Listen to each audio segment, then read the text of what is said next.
My assignment that day was to cover the arrival of the Kennedys at Love Field, formation of the motorcade, and stay at Love Field until they came back. I went to Love Field. It had been raining. It was raining when I woke up, and I lived in northeast Dallas. And I woke up that morning, and I was to go directly to Love Field, be there about 9 o'clock or whenever, something like that.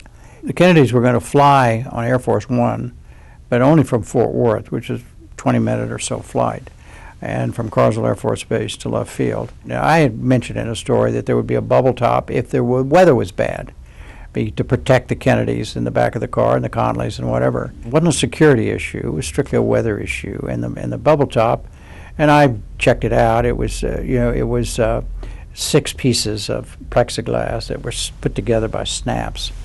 And at any rate, the rewrite, Stan asked me, he says, is the bubble top up on the car? And I said, well, I can't see. The cars were parked down. There was a ramp where they had parked the 6 or 7 cars that were going to be in the motorcade itself.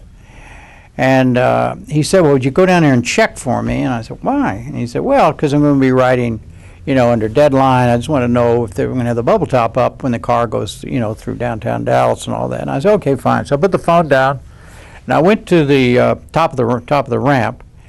And there was an agent standing there, and I happened to know the guy. And I stood and talked to him, and I looked down, and I could see the cars. And I saw that the bubble top was up over the presidential limousine. So I said to him, Rewrite wants to know whether you're going to keep the bubble top up for the motorcade. And he looks up, he says, well, it's clear. And he hollers at an agent who's got a 2-way radio. And he says, what's it like check downtown, something like that. And the guy goes, blah, blah, blah, and he says, clear downtown. So then the agent, the guy I was talking to, turns to the other agents who were alongside the cars, making everything ready, and he said, lose the bubble top. So they started unbuckling the bubble top and all that stuff.